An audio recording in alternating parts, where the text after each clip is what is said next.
Tout en haut des pins du Marcanterre, une vingtaine de couples de cigognes nichent désormais chaque année. Au milieu du mois d'avril, elles sont sur les nids, mâles et femelles se relaient pour couver. Quelques autres ont aussi tenté l'aventure plus à l'intérieur des terres.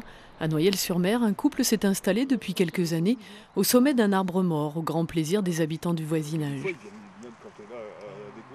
Au début, sur la cime d'herbe, les branches, à chaque fois qu'elle avait une dans le bec, elle tombait. Elle arrivait quand même à croiser deux branches, deux, trois, quatre, et elle arrivait à faire son lit. Un nid ici, un autre à Fontaine-sur-Somme, une ébauche ailleurs. En Picardie-Maritime, le nombre de couples nicheurs est en augmentation, mais c'est une tendance récente.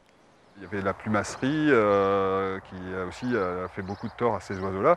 Les gens, ça les intéressait pour les plumes.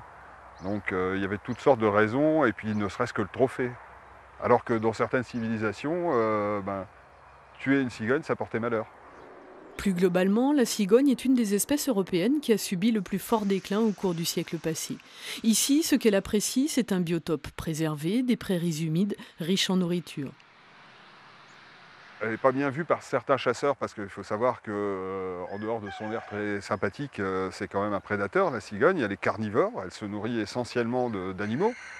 Donc ça va du lombric à certains insectes, en passant par les grenouilles et aussi les les oisillons, pardon. Les jeunes de faisans ou de perdrix peuvent aussi passer dans le bec de la cigogne. Pour nicher, elles aiment être en hauteur, dans un milieu dégagé, pour pouvoir décoller ou atterrir avec aisance. Et vous savez, je vais vous apprendre quelque chose. Vous savez pourquoi il y a des cigognes à Noyelles? Parce que cigognes, ils ne voient pas clair.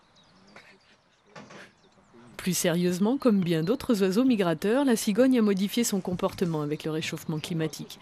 Elles sont de plus en plus nombreuses depuis le milieu des années 90, à passer aussi l'hiver en baie de Somme.